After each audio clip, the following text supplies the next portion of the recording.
se mettre à jour au fur et à mesure. S'il y a des questions qui ont l'air un peu plus pertinentes, n'hésitez pas à m'interrompre en direct. Je ne vais pas forcément regarder Twitter en permanence.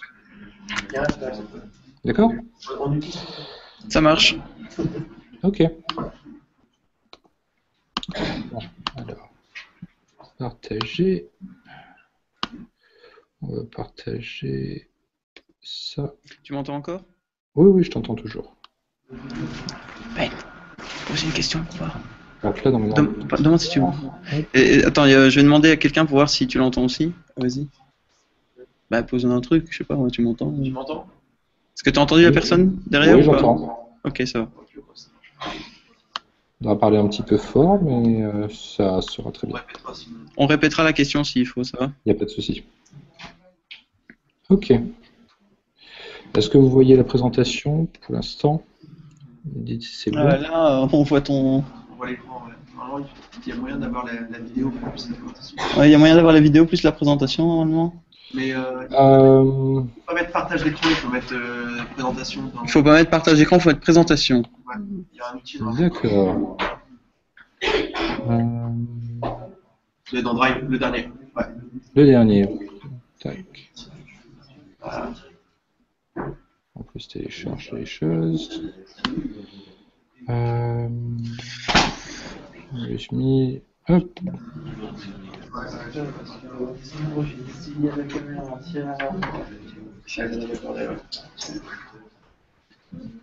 Ok. Je vous vois un tout petit, mais ça devrait aller. Ok, vous voyez la présentation comme il faut? Non, là, on voit toujours la capture d'écran. Faut peut-être la désactiver avant. Ouais. Alors, pour lancer la présentation, je suis désolé, on va... si quelqu'un sait comment faire et qui peut me dire directement, ça sera peut-être plus rapide. Parce que là, j'ai la présentation qui est ouverte de mon côté. Je ne sais pas comment le lancer.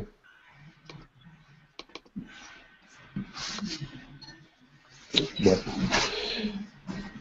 Je propose qu'on mette plutôt la présentation. View present.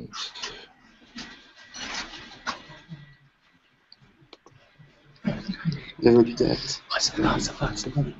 Attends. Non, mais sérieux, putain, je change les... C'est facile à embêter. Ok, je vais mettre partage d'écran, ce sera peut-être plus simple.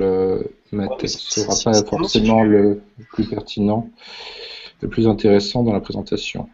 Si tu cliques dans Drive, dans ta présentation, il y a moyen de la partager, j'ai déjà fait. Là, j'ai ma présentation qui est affichée dans Hangout, mais je ne sais pas comment faire pour... Je vais voir si chez moi de mon côté, je sais pas. Peut-être que c'est de votre côté que vous devez l'activer aussi.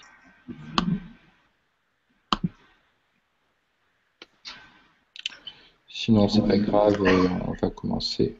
Là, c'est enlevé. C'est ça que je dois faire? Ouais. Dans un plein écran. Je sais pas où elle est. Je vois du direct. Hein. View. Je sais pas, rien d'autre. Ah non, c'est pas grave, qu'il fasse le partage d'écran. Oui, ce sera plus simple. Hein. Oh la merde. Ouais. Oui. Alors, partage d'écran. Je vais partager ça. Hop. Donc là, normalement, vous devez vous voir.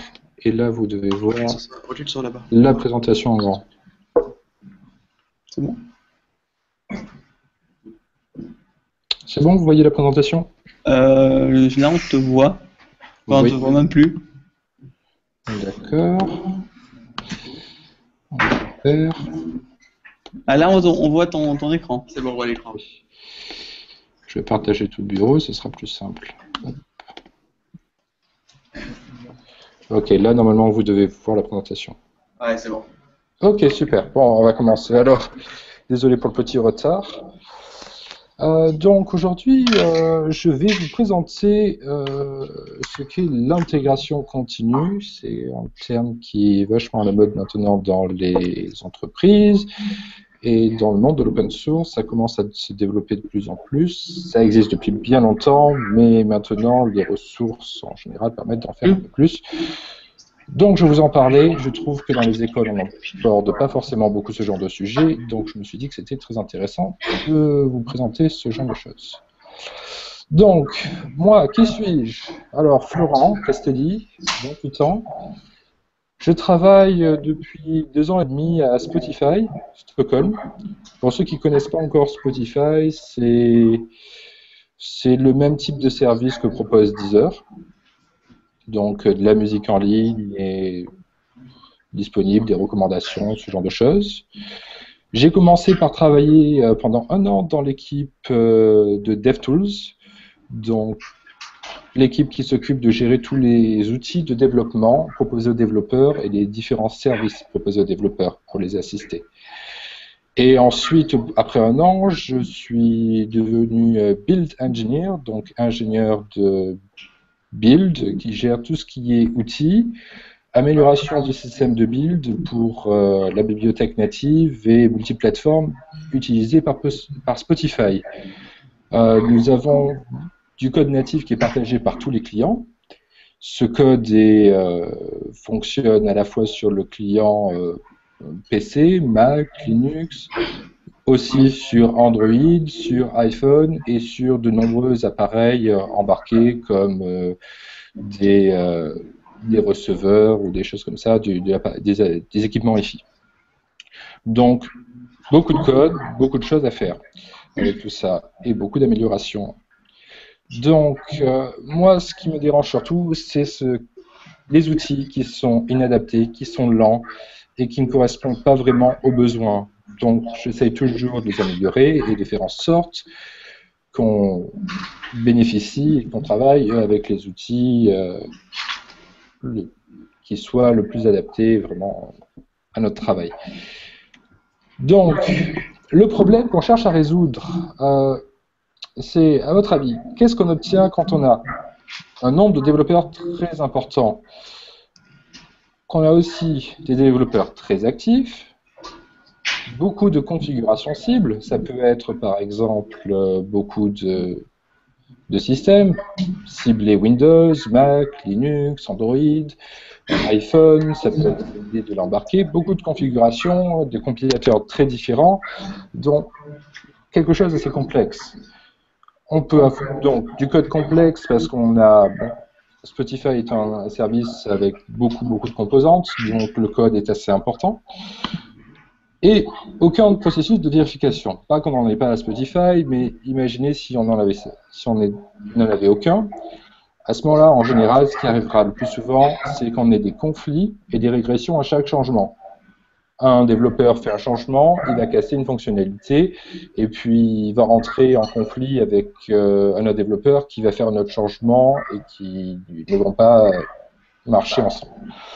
Donc, ça va entraîner après une perte de confiance des développeurs qui vont pas vouloir faire beaucoup de changements et donc essentiellement une perte de vitesse de développement. Maintenant, ce qui est très important, c'est de développer rapidement pour sortir son produit rapidement. On ne peut pas passer forcément 1 an à développer son produit, donc il faut toujours travailler par petites itérations, ce qui permet d'avoir une meilleure business value. Et donc, maintenant, Spotify, qu'est-ce qu'on a nous? Nous, on a plusieurs centaines de développeurs, plus de 400 développeurs dans les entreprises qui a plus d'1 millier de personnes. Nous avons plus de 100 projets distincts. Ces projets, ça peut être soit des clients, comme le client Windows, le client Mac, Linux, Android, iOS, mais ce sont aussi des services qui fonctionnent dans notre back-end. Par exemple, le service qui gère les playlists, le service qui gère la base de données du service de playlist, le service qui gère tout ce qui est synchronisation des fichiers, ça peut être un service qui gère comment enregistrer tous les messages de log, le service qui analyse le comportement des utilisateurs pour faire des meilleures recommandations. Vraiment beaucoup de projets. 100, c'était un chiffre de 2012, maintenant on est peut-être doublé. Chaque développeur ici peut changer n'importe quel projet. Si j'ai quelque chose qui ne me plaît pas dans le client PC, je vais pouvoir aller changer et proposer le changement à l'équipe responsable. L'équipe responsable, en général, va dire « Ah oui, tu fais un changement, super !» Mais, donc, ça, c'est nécessaire. On peut le faire uniquement grâce à tout ce qu'il y a comme intégration continue. Si on n'avait pas d'intégration continue, il ne serait pas possible de faire confiance aux développeurs et d'aller aussi vite dans le développement. Mais qu'est-ce que c'est que l'intégration continue? Alors, l'intégration continue, d'après Wikipédia, je vous cite, c'est l'ensemble de pratiques utilisées en génie logiciel consistant à vérifier à chaque modification de code source que le résultat des modifications ne produise pas de régression dans l'application développée. Bon, ça c'est un petit peu pompeux, mais en pratique. En pratique, ça veut dire que vous allez avoir un serveur qui va vérifier en permanence la base de code.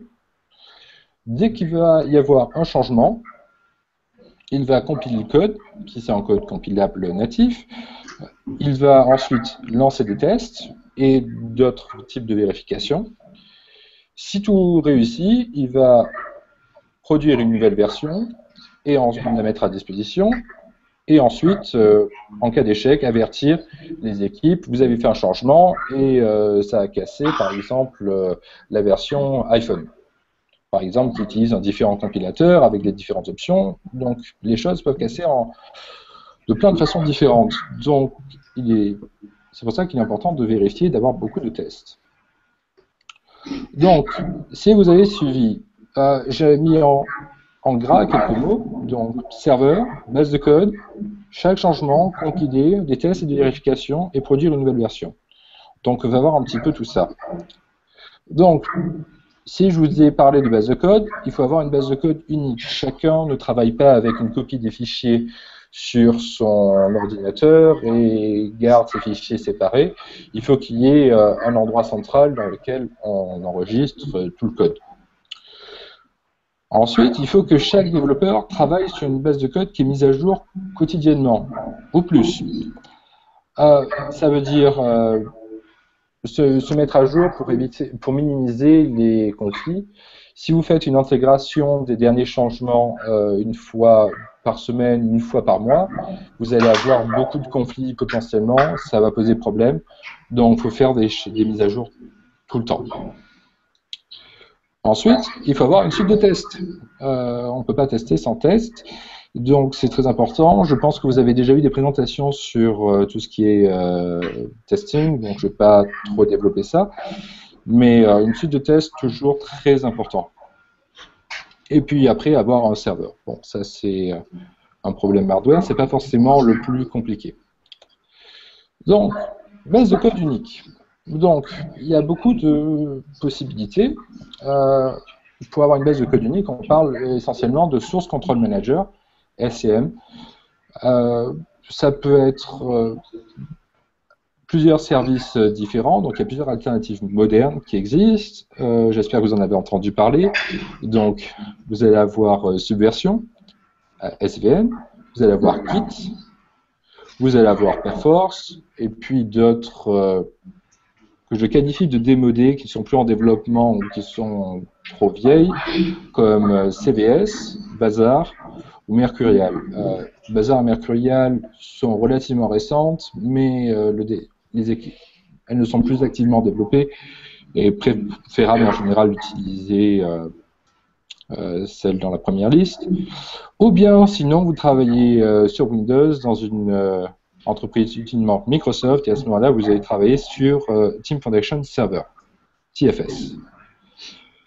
Donc, dans les alternatives modernes que je vous conseille d'utiliser, si jamais vous pouvez choisir, ce n'est pas toujours le cas dans les entreprises, mais vous allez avoir Subversion. Donc, Subversion, dans les avantages, plutôt simple d'utilisation, donc plutôt intéressant pour des développeurs qui sont pas trop, qui ne connaissent pas trop, ou pour des non-développeurs qui doivent contribuer au projet.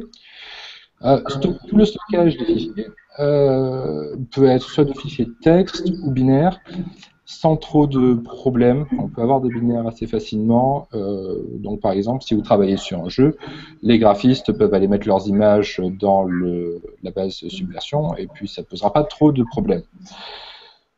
Vous avez après beaucoup d'outils. Subversion est intégré dans beaucoup d'IDE, d'environnement de développement. Eclipse, vous avez des extensions dans Visual Studio, vous avez des extensions dans beaucoup d'endroits. C'est en général des outils qui sont de qualité. Vous avez par contre quelques petits soucis. Le problème dans Subversion, c'est qu'il est très difficile de faire des fusions de code. Donc vous faites des changements sur votre code localement, vous voulez récupérer les derniers changements.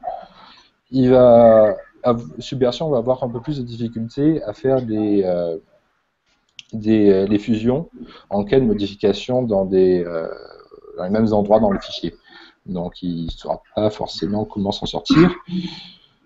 Il y a aussi un désavantage qui est que vous avez uniquement la dernière version du code qui est disponible. Vous n'avez pas d'historique. Et à chaque fois que vous voulez consulter l'historique, il faut contacter le serveur. Ça veut dire qu'il faut être toujours connecté, ce qui peut parfois poser problème si le serveur se trouve à l'autre bout du monde et que vous avez une connexion pas forcément très rapide. Donc ça dépend du contexte, mais ça peut être un gros souci. Et puis après, vous avez plein d'hébergeurs, je vous ai mis des hébergeurs gratuits, mais après vous pouvez avoir un hébergeur privé, comme Google Code, CloudForge, SourceForge, vous en avez beaucoup. Vous avez même GitHub aussi qui fournit des hébergements Subversion. Dans les autres SCM, vous avez Git, qui a un avantage indéniable, tout l'historique est disponible hors ligne sur votre machine. Vous avez l'intégralité du code. Ce qui permet de faire des recherches très rapides, par exemple, qui a fait tel changement ou qui a touché tel fichier. Et donc, vous pouvez faire beaucoup de choses. Tout ce qui est merge, fusion de code, des derniers changements, est en général très efficace et surtout très rapide. Il est beaucoup plus facile avec Git de faire des changements et des essais que ça ne l'est avec Subversion. Et on peut facilement revenir au script. Il est très facile de faire beaucoup de bidouilles avec tout ça, beaucoup de revenir dans le passé, faire des changements, comparer des fichiers. Il y a beaucoup de choses qui existent autour de Git. N'hésitez pas à aller voir, à essayer. Le problème, c'est que c'est tellement facile à scripter que maintenant, il faut avoir la MacGyver attitude. Beaucoup de commandes, elles ne sont pas forcément toujours très claires, beaucoup de choses possibles, et il est facile de s'égarer. Mais en même temps, c'est très puissant, et si on veut faire des choses très complexes, on peut facilement les faire. Donc, beaucoup de bidouillage, ça peut être un avantage comme un inconvénient pour certains. Vous avez ensuite l'historique qui est figé. Par là, je veux dire que si quelqu'un rajoute dans la base de code un gros fichier de 100 mégas, par exemple beaucoup d'images, ça va rester dans l'historique et à chaque fois que vous allez récupérer le code, le dépôt de code, vous allez tout télécharger, même si plus tard vous allez faire une opération de suppression de fichiers. Parce que vous avez gardé tout l'historique, donc ces fichiers-là resteront toujours. Ça peut poser problème si vous allez avoir des fichiers, si vous comptez stocker des fichiers binaires. Dans les hébergeurs populaires, vous avez Google Code, vous avez GitHub, vous avez beaucoup d'alternatives. Personnellement, je vous conseille d'utiliser GitHub, ils ont une interface qui est assez peaufinée. Et surtout, c'est gratuit. Ensuite, vous avez aller voir Perforce, qui est très enterprisey, favorisé par les entreprises. C'est un service qui est payant, avec beaucoup de fonctionnalités que les entreprises apprécient. Il est très facile de faire des fusions de code avec, et des scénarios un petit peu complexes. Ça scale facilement, donc vous pouvez avoir un seul dépôt de code pour stocker tout ce que vous avez. Par exemple, Chez Google, ils ont un seul dépôt de code Perforce dans lequel ils stockent absolument tout. Absolument tout, des binaires, toutes les releases de tout ce qui existe. Donc, pour vous montrer à quel point, si ça marche chez eux, ça marchera chez n'importe qui. Par contre, bon, c'est payant, ça peut être assez cher pour une entreprise, ça dépendra du nombre de développeurs. Et puis, l'intégration dans les IDE, les environnements de développement, est parfois moins poussée. Comme ce n'est pas open source, il y a moins de développeurs qui vont chercher à développer les IDE. Globalement, Perforce fonctionne très bien, mais ce n'est pas forcément la plus populaire qui existe. Ensuite, vous allez avoir tout ce qui est intégration des changements. Bon, je vais vous parler juste de Subversion et Git. Des commandes qui sont relativement faciles. Subversion SVN Update, sur Git, Git Pull ou Git Pull Origin Master, ça dépendra, ou alors des clics dans votre interface. C'est vous qui choisissez ce que vous préférez. Dans le cas de SVN, si vous avez des conflits, vous allez devoir souvent les résoudre à la main. Git s'en sortira un petit peu mieux. Avec SVN, c'est beaucoup plus compliqué de faire des mises à jour en général. Avec Git, ce sera beaucoup plus facile, donc on n'a pas forcément besoin de faire des mises à jour aussi régulières, mais c'est quand même souhaitable. Donc ensuite, vous allez avoir une suite de tests. Dans les suites de tests, ça peut être soit des tests classiques, comme des tests unitaires. Vous allez avoir aussi des tests d'intégration et des tests système, qui vont tester votre logiciel à différents niveaux. Donc, vous avez déjà abordé ça avant, donc je ne vais pas vous en reparler. Mais vous avez d'autres types de tests qui peuvent exister, qui peuvent être, par exemple, de l'analyse statique de code. Vous avez par exemple un outil qui s'appelle PyLint en Python, qui permet de faire des vérifications de code, ou un autre outil, qui, par exemple CppLint, pour faire des vérifications en C++. Donc, un petit exemple dans PyLint. Donc, j'ai un code ici. Je vous montre. Si c'est pas assez grand, vous me dites. Je vais mettre un peu plus grand. Donc, du code Python. Un code qui a l'air relativement normal, mais il y a probablement des petits problèmes dedans. Donc, vous pouvez passer des heures et des heures à le regarder, mais vous pouvez aussi demander à un outil de le vérifier. Et donc, il y a un outil qui existe, qui s'appelle PyLint. Il y en a beaucoup d'autres, PyChecker, PyFlex, etc., qui peuvent faire tout un tas de vérifications pour vous et vous fournir tout un tas de statistiques.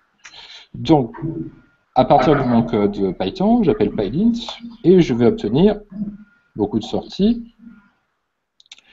Et PyLint va m'indiquer, dans ce fichier en code, il y a plusieurs petits problèmes. Donc, par exemple, il manque des espaces autour du signe espace. Bon, si vous avez des conventions de code qui disent qu'il faut mettre des espaces avant-après, qu'il faut avoir des espaces avant les if, qu'il faut mettre des choses entre parenthèses, un outil comme ça va très facilement pouvoir les détecter et vous permettre d'avoir du code qui semble partout pareil dans le repo et avoir des styles entièrement différents pour chaque développeur. Et puis, il va pouvoir détecter d'autres choses. Par exemple, il va vous dire ici, missing module docstring, il manque de la documentation dans le code. Et puis, il va me signaler aussi des problèmes dans la nomenclature de mes variables. Ce logiciel PyLint attend que les variables soient toutes écrites en majuscules. Bon, vous pouvez configurer en fonction de vos conventions de code, mais ça permet de détecter tout un tas de choses. Et puis, il va aussi vous sortir tout un tas de statistiques, après, par type d'erreur, et il va vous dire une note, donc vous pouvez avoir éventuellement des métriques de qualité qui vous disent qu'il faut que le code soit absolument en qualité au moins 8 sur 10, et pas aller en dessous. Si ça va en dessous, à ce moment-là, on peut avoir un test qui dise non, c'est en dessous, je ne veux pas de ce changement. Donc, beaucoup de changements, beaucoup de choses comme ça qui aident le développeur. Donc, vous avez la même chose. Ah, pardon, je retourne à la présentation. Vous avez la même chose après en C++, CppLint. Vous avez après un outil, si vous faites du développement en C++, qui s'appelle Clang Analyze. Clang est un compilateur, celui qui est utilisé maintenant sur Mac et sur iPhone, qui a beaucoup de fonctionnalités pour trouver des erreurs classiques.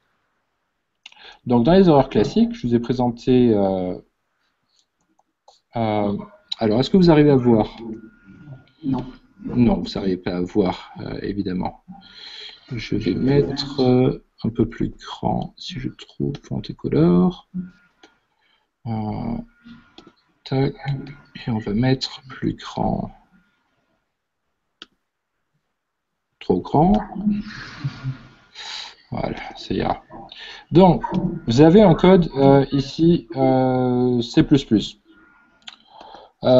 Un code qui peut être beaucoup plus compliqué, mais dans lequel, je ne sais pas si vous l'avez remarqué, il y a une erreur qui peut être assez grave dans certains contextes.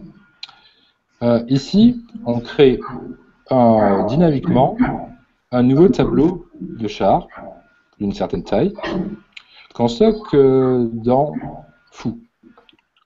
Plus tard, on effectue un delete sur la variable foo pour libérer la mémoire. Et ensuite, on affiche hello world, un classique. Alors, si je lance ça, ça va me dire hello world, comme si tout marchait très bien. Mais en réalité, j'ai un gros souci, je n'ai pas le bordilette, et donc je vais perdre, je vais avoir une fuite de mémoire qui peut être assez importante. Donc, il y a des analyses qui peuvent dire, analyse, oh, attention, ici, tu fais un delete, mais la mémoire, tu l'as allouée avec new dans le tableau. Donc, si tu veux libérer correctement la mémoire, il faut utiliser delete avec crochet. Et donc, si je fais ça, à ce moment-là, il va détecter que le problème est corrigé et qu'il n'y a plus de problème et j'ai correctement libéré la mémoire. Cela marche à plus grande échelle et ça peut par exemple détecter des conditions que dans certains cas, on peut avoir des pointeurs nuls, des choses très avancées dans certaines conditions. C'est très très intéressant de regarder ce genre de choses. Dans un logiciel complexe, ça peut apporter beaucoup. Et détection de bugs vraiment avant de livrer le code, c'est vraiment bien. Vous avez après d'autres outils comme Findbugs en Java qui permet de faire beaucoup d'analyses et sur du code Java et de trouver des problèmes classiques. Ça permet après vraiment de faire beaucoup d'analyses. Sur du code Java. Ensuite, vous avez des analyses dynamiques de code. Valgrind, qui est un outil qui fonctionne essentiellement sous Linux. Il y a des versions qui peuvent fonctionner sur Mac, éventuellement. Je vais vous en montrer une. Valgrind peut fonctionner de plusieurs façons, soit faire des modifications de mémoire, des accès mémoire, ou alors bien faire des vérifications pour tout ce qui est utilisation correcte des threads, et pour ne pas avoir de blocage dans l'application. Donc, un petit exemple avec Valgrind. Donc, j'ai un programme ici, test en C. J'alloue un tableau de 100 caractères avec malloc. Je le garde dans buffer. Et puis, je vais faire une boucle pour initialiser ce buffer à 0. Et donc, ensuite, je fais plein de choses, et puis le mon programme se termine. Si vous êtes attentif, normalement, vous allez pouvoir détecter 2 erreurs. Si vous n'êtes pas attentif, vous allez avoir un outil qui va le détecter pour vous. Donc, je vais lancer Valgrind, ici, sur mon programme. Et Valgrind va me dire, attention, attention, j'ai détecté que tu as fait une écriture d'un octet à un endroit qui n'était pas valide. Et il me dit ligne 7 dans mon fichier de code. J'ai aussi à côté, il me dit attention, tu as une fuite de mémoire, 200 octets. Donc c'est un problème. Si je peux le lancer avec un peu plus d'options, comme il dit, leak check égale full. Et là, il va me dire la même chose, mais en plus, il va m'indiquer exactement à quel endroit j'ai alloué la mémoire que je n'ai pas libérée. Ici, ligne 5 dans le code. Donc nous avons une erreur à la ligne 7 et une erreur à la ligne 5. Donc allons voir ce qui se passe. Ligne 5, on alloue un tableau. Il me dit que j'ai une fuite de mémoire de l'objet qui a été alloué à cette ligne-là. Effectivement, j'ai un malloc, mais je n'ai pas de free. Donc je vais rajouter immédiatement free buffer. Et il m'a dit que j'ai une erreur à la ligne 7. J'ai une écriture de 1, un octet, en dehors de l'adresse, en dehors des adresses normalement disponibles en programme. Et là, si je regarde bien ma boucle, je fais une boucle de 0 jusqu'à 100 compris, et j'écris dans le tableau. Le problème, c'est que le dernier indice, c'est 99. C'est pas 100, parce qu'on commence à compter à partir de 0. Donc, à ce moment-là, je supprime ce caractère, je fais une boucle juste de 100 itérations, et pas 101 itérations, ça peut être unique.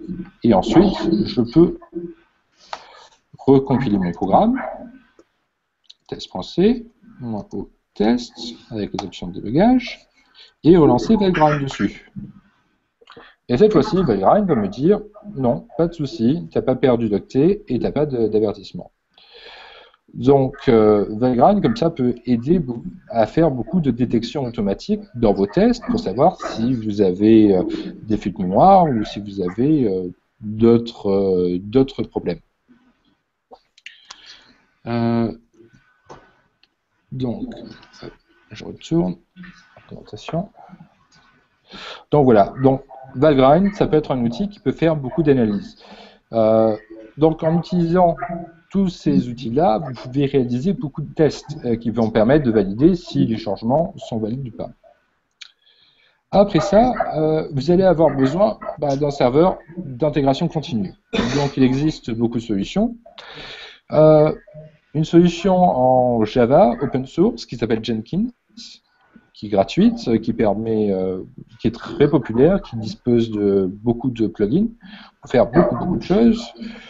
Vous avez une solution écrite en Python qui s'appelle Buildbot, qui est très facilement modifiable, qui est utilisé par beaucoup d'entreprises et qui marche plutôt pas mal. Vous avez des solutions commerciales comme TeamCity. TeamCity écrit en Java avec beaucoup de fonctionnalités et puis une interface assez développée, plutôt pas mal. Vous avez après d'autres services, des services externes comme Travis CI qui est gratuit pour tout ce qui est open source et qui vous permet de faire beaucoup de tests. Et ensuite, on doit configurer son projet. Et donc pour ça, je vais vous montrer comment le faire. Donc, partir d'un projet qui se trouve sur GitHub, un projet fort intéressant qui s'appelle Doge, qui permet, quand on lance son terminal, d'avoir une très jolie image de ce joli chien qui sort des phrases très intéressantes, très amusantes. Je ne sais pas si vous connaissez le mime, mais ça fait beaucoup rire les gens ici, à tel point que quelqu'un a fait un programme pour générer ce genre d'image. Donc, c'est un programme qui est disponible sur GitHub. GitHub se base sur Git, et Git est très facile avec Git, il est très facile de faire des clones de projets pour faire ses propres modifications. Et donc, c'est ce qu'on va faire ici. Donc, je appuie sur le bouton fork de GitHub et j'ai créé une nouvelle version que je vais pouvoir modifier du projet. Donc j'ai le projet Doge ici.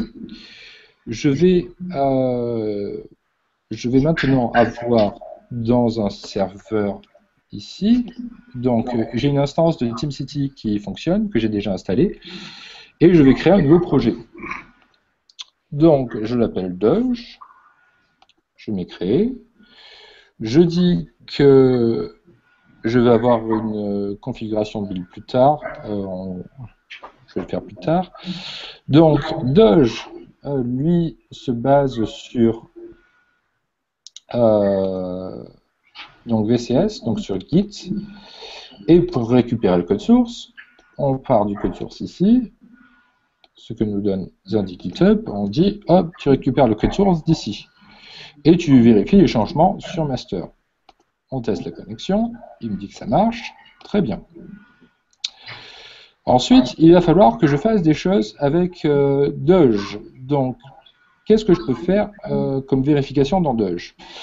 Donc, une vérification qui peut être simple, ça peut être par exemple de compiler Doge.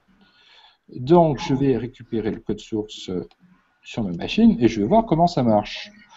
Donc, vu que j'aime beaucoup Git, je vais le faire avec Git. Et je vais dire, copie-moi le projet, colonne, qui se trouve à telle adresse. Je lance la commande, il télécharge le code, et ensuite je peux aller dans le projet. Dans le projet, je peux lancer le programme si j'en ai envie. Je le lance, j'ai le chien qui apparaît avec des phrases, tout marche très bien. OK. Donc maintenant, je veux pouvoir faire un test. Alors un test, tout bête, ça peut être vérifié par exemple que le programme compile. Donc il y a ici dans le projet un fichier setup. Donc fichier setup, c'est un fichier traditionnel dans des projets Python qui permet de créer des packages. Donc on peut voir par exemple l'ensemble des options, et dans les options disponibles, vous avez par exemple bdist qui permet de créer une distribution binaire du code, donc compiler le code. Donc si je lance ici setup.py bdist, il va compiler le code et il va me générer une archive avec le code compilé. Donc Doge avec la version, l'endroit sur lequel je l'ai compilé, pointer.gz, une archive. Donc je veux par exemple tester que mon code compile. C'est un test, c'est le premier test à faire en général. Vérifier que ça marche. Si ça ne compile pas, ça ne sert à rien d'essayer de lancer des tests. Donc dans mon projet, je vais lui dire de créer une configuration build que je vais appeler tout bêtement build. Pour que ça marche, je vais avoir une connectée à Git, attachée. Ensuite, je vais avoir une étape de compilation qui va être tout bêtement de lancer une commande Python setup.py bdist. C'est bien ce que j'avais mis. Oui, bdist. Voilà. Donc ça va lancer la compilation et créer un fichier tout bêtement sauvegardé. Maintenant, je vais retourner dans le projet et je vais dire OK, bon, on va vérifier si ça marche. Donc j'appuie sur le bouton Run. Le serveur va lancer la compilation quelque part et me dire ce qui se passe. Attention. Et là, je vais voir les logs. Il me dit, voilà, j'ai lancé telle ligne de commande, et puis tout ce qui se passe, il va me le raconter, et à la fin, il va me dire, voilà, j'ai généré l'archive, et j'ai fait plein de choses. Donc, pas d'erreur, ça a l'air de marcher. Très bien. Maintenant, ce que j'aimerais bien avoir, c'est par exemple récupérer le fichier. Une chose qui est importante, c'est d'avoir les fichiers pour les récupérer après, sinon on a juste compilé et c'est pas très intéressant. Ici, ça m'avait généré un fichier Doge blablabla pointer.gz. Donc dans mon serveur, je vais lui dire récupère-moi tous les fichiers dans n'importe quel répertoire qui finissent en pointer.gz. Donc, je lui ai dit de me récupérer tous ces fichiers-là. Je lance le build. Et ensuite, je vais voir mon nouveau build. Et j'ai un artefact de compilation qui a été créé qui contient mon build. Donc, je peux récupérer ce fichier-là, le télécharger sur ma machine, le lancer, et puis j'aurai à ce moment-là le programme disponible. Donc, ça, c'est la base. Donc, un serveur qui permet de lancer des builds, qui permet de lancer des choses. Maintenant, je vais vouloir faire un changement sur le projet, parce que bon, le projet est très bien, mais il y a des choses qui ne me plaisent pas dedans. Donc, je vais aller modifier des fichiers. Via Doge, par exemple, le fichier wow.py. Donc, beaucoup de choses. Je passe. Et j'arrive, j'ai des listes de mots. Dans ces listes de mots, elles sont pas mal, mais j'aimerais rajouter mes mots. Par exemple, Raphaël, on va dire d'autres choses pour rester dans le même esprit. Lulz, fou, bar. Là. Bon, j'ai rajouté plein de choses. Maintenant, je vais utiliser Git pour lui dire je vais regarder la liste des fichiers modifiés. Il me dit j'ai modifié le fichier doge.py. Donc, je vais lui dire de rajouter la liste des changements et de faire un changement avec le message qui sera ajout de nouveaux mots, par exemple. Donc ça m'a créé un changement que je peux voir dans Git qui m'indique j'ai fait un changement aujourd'hui à 13h10 avec tel changement dans le code et puis dans tel fichier. Bon, c'est très bien. Maintenant, je vais l'envoyer sur mon serveur git push origin head master. Et Git me dit, ok, très bien, c'est super, tu as fait une mise à jour dans ton projet. Maintenant, je vais pouvoir retourner dans mon projet sur TeamCity. Et normalement, TeamCity va détecter automatiquement qu'il y a un changement. Ici, je vais le lancer à la main parce que c'est quand même plus simple que d'attendre 2-3 minutes qu'il ait vu. Donc, je lance le changement et on va voir ce qui se passe.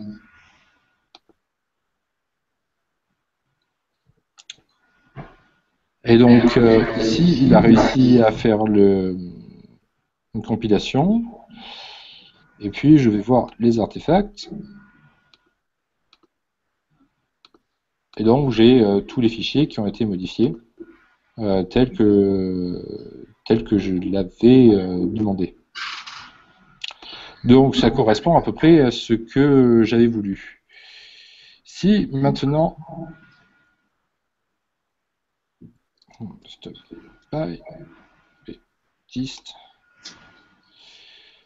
si maintenant ici je vais faire un changement, par exemple un autre changement, .py, et puis par exemple je vais faire par erreur supprimer quelques lettres et puis des erreurs toutes bêtes dans mon code.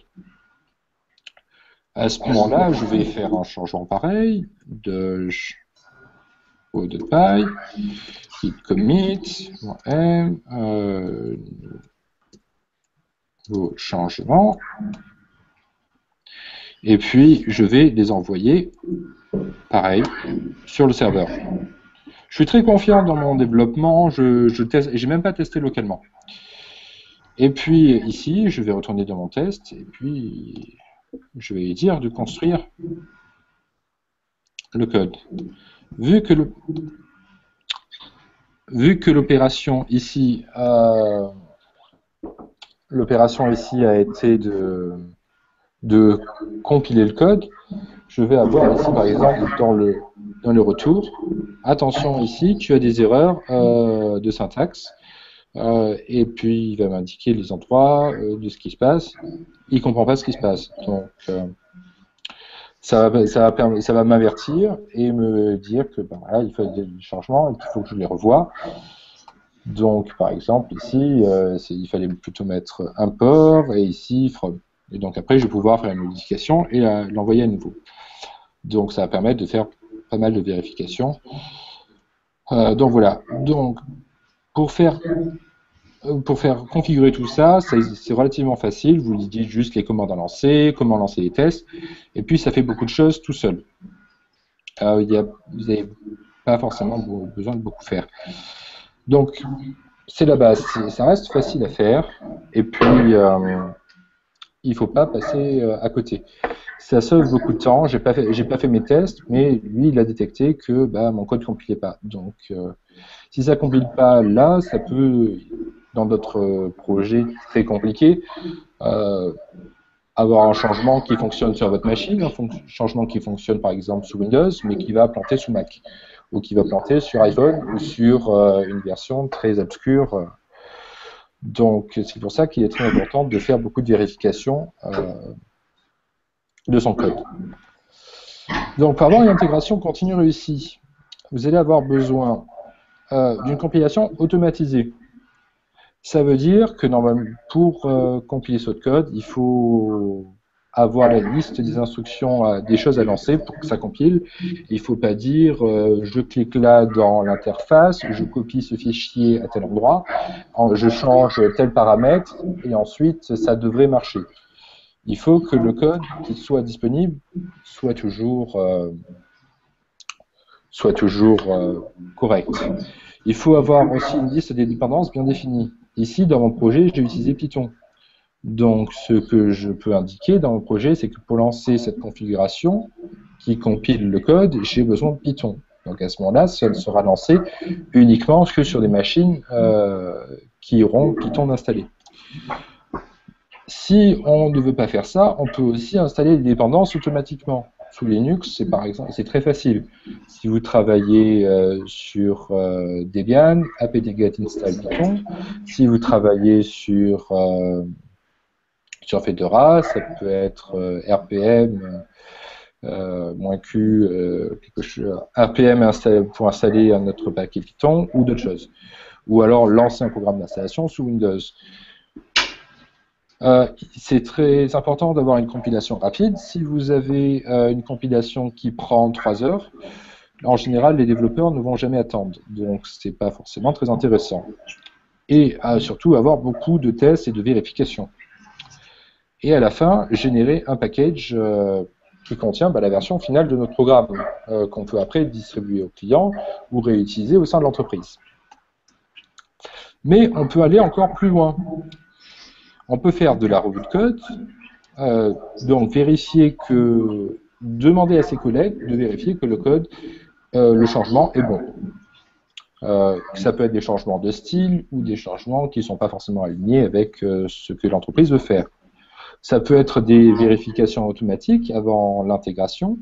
Plutôt que d'envoyer directement sur le code, je vais envoyer sur un serveur particulier qui va lancer les tests, les mêmes tests, tenter de compiler, et si ça ne marche pas, il va me le signaler, il va me dire attention, ça n'a pas compilé parce qu'il y a des problèmes.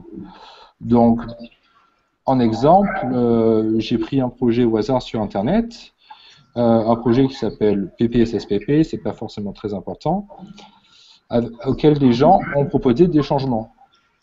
Alors ces changements, ça peut être des changements assez complexes, et puis vous allez avoir un serveur ici, Travis CI, qui va vérifier le code et qui va dire attention, le code n'a pas pu compiler à cause d'un souci. Et ce souci, après, on peut aller voir exactement sur Travis CI ce qui se passe, et il va nous dire attention, la liste des problèmes qu'il y a eu sur cette compilation-là, et donc vérifier, attention, il y a telle chose qui ne fonctionne pas sur telle machine, tu as utilisé un appel Windows dans la version Mac, ou ce genre de choses. Ou alors, il peut aussi signaler, par exemple, que c'est un changement qui est tout à fait valide, et à ce moment-là, je vais vous dire, attention, tout est passé, tous les tests sont bons, et à ce moment-là, vous pouvez mettre à jour, intégrer le changement. Donc, la revue de code, qu'est-ce que c'est?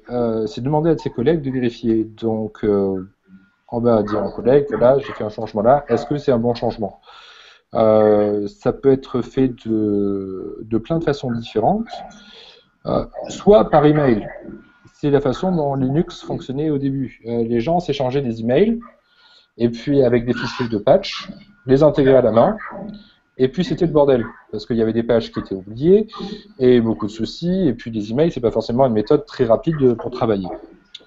Donc après, il y a eu d'autres méthodes, par exemple, stocker tout le code dans un SCM, et puis dans une branche qui se trouve à part, qui sera intégrée après. Donc, typiquement, c'est une façon valide pour travailler avec Subversion. On va avoir une branche particulière sur laquelle on a son changement. On va dire à ses collègues, regarde la branche, les derniers changements, dis-moi s'ils sont bons. S'ils sont bons, à ce moment-là, on les intègre dans la branche principale de code.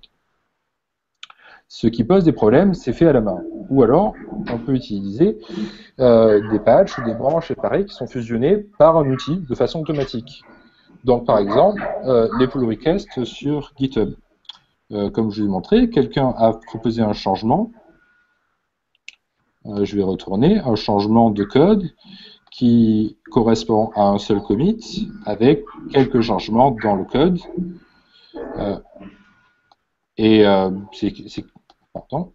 Ces quelques changements après sont relativement concis et les gens peuvent plus facilement faire vérification. Il existe d'autres services, après d'autres outils comme celui utilisé sur Android, dans le développement d'Android qui s'appelle Gerrit, et beaucoup d'autres systèmes.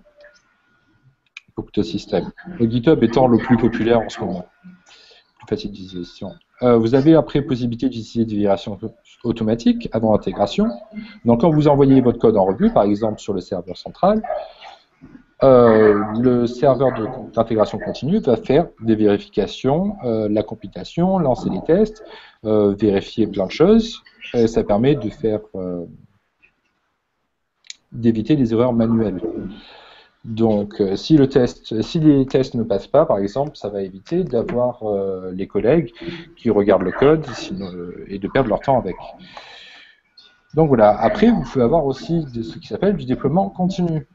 Donc, si par exemple vous avez fait des nouveaux changements, par exemple sur votre site web, sur le code de votre site web, que tous les tests que vous avez écrits pour votre site web ont été passés avec succès, que l'équipe a approuvé le changement, il a fusionné dans le code, ben à ce moment-là, on publie une nouvelle version automatiquement. Ça veut dire que le site, s'il y a beaucoup de développeurs, va changer plusieurs fois par journée. Ça peut être 3, 4, 5 fois, 10 fois, 20 fois, 50 fois. Mais les utilisateurs vont avoir en permanence la dernière version. Ce qui a des avantages. Ça permet de tester les derniers changements rapidement et d'éviter de faire des grosses livraisons de code une fois tous les 6 mois et que les utilisateurs soient perdus tous les 6 mois. Là, il y aura des petits changements qu'ils auront plus facilement le temps d'intégrer. Ça peut avoir des problèmes de livrer tout son site d'un coup, donc après, ce qu'on peut utiliser, c'est des techniques de déploiement graduel. Par exemple, donner à un visiteur du site sur 10 la nouvelle version. Et puis, de récupérer des logs, de voir si l'utilisateur a des problèmes. S'il y a des problèmes, à ce moment-là, on annule la version, on corrige les problèmes et on revient sur une version qui marche pour tout le monde. Ou alors, si ça marche pour 10% des personnes, ben on va le dire maintenant 20% des personnes vont l'utiliser. Et puis 30, 50, et puis ensuite l'intégralité des utilisateurs.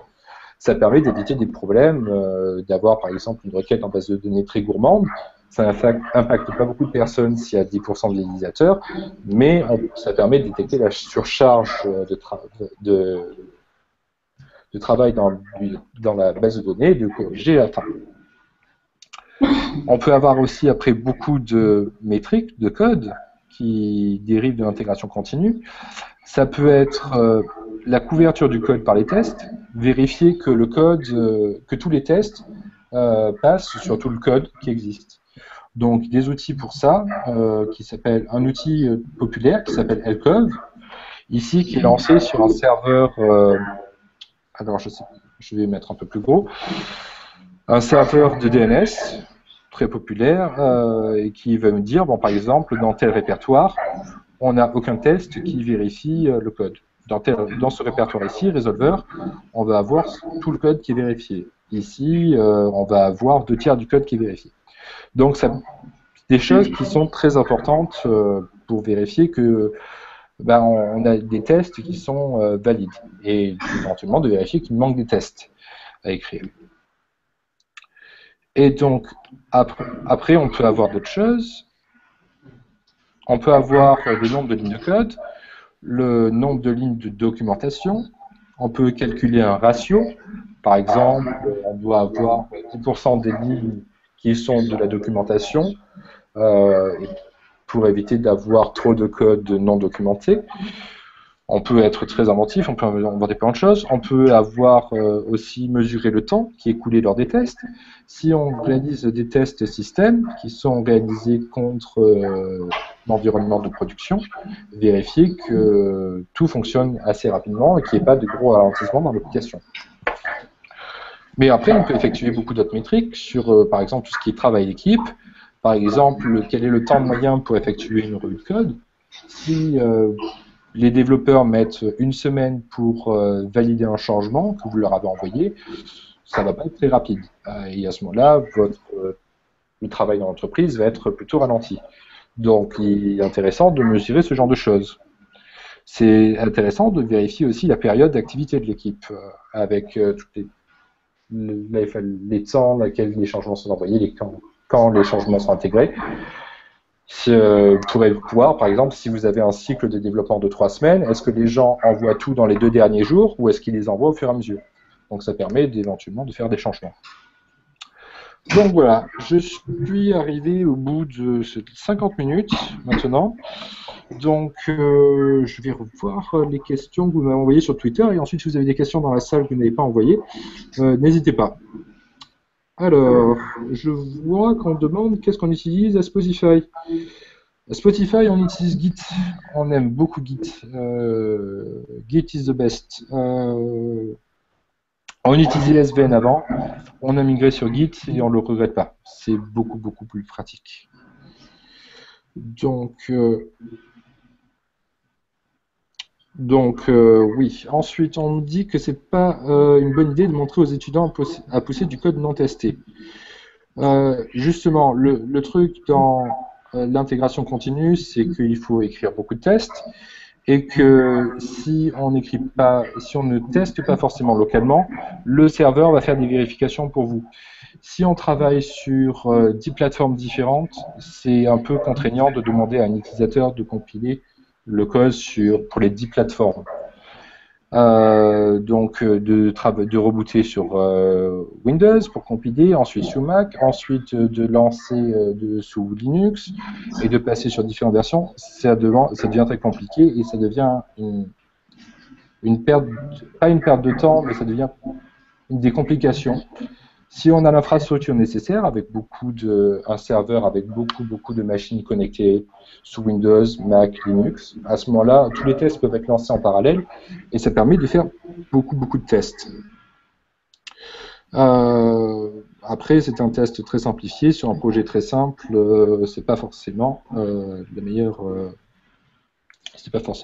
exemple. J'ai voulu faire quelque chose d'assez simple. Ensuite, le workflow kit utilisé chez Spotify. Chez Spotify, nous utilisons un serveur qui s'appelle Gerrit, dans lequel nous envoyons tous les changements qui sont revus par les utilisateurs et puis fusionnés. Une bonne partie des équipes travaillent sur des branches séparées. Ils ont du développement pendant un cycle et en général, à la fin du cycle, intègrent ces changements-là dans la branche master qui contient la référence actuelle avec tous les derniers changements. Certaines équipes préfèrent travailler en développement continu et donc à ce moment-là, ils travaillent toujours uniquement sous la branche master. Quand il y a besoin de faire des nouvelles releases, à ce moment-là, ils partent d'une version particulière qui prennent comme référence et à ce moment-là ne font plus que des corrections de bugs, et plus d'ajout de fonctionnalités. et ces corrections de bugs, après, sont réintégrées dans le code principal. Ensuite, une dernière question. Est-ce que Spotify a fixé des fréquences de build par heure, jour, semaine? Pas de surcharge des serveurs de build. Justement, Spotify est une entreprise est un service avec des milliers de serveurs. Donc, quand on a des milliers de serveurs pour faire fonctionner les services, on peut avoir un grand nombre de serveurs aussi pour faire tout ce qui est vérification de code. Donc, en règle générale, nous n'avons pas de limite.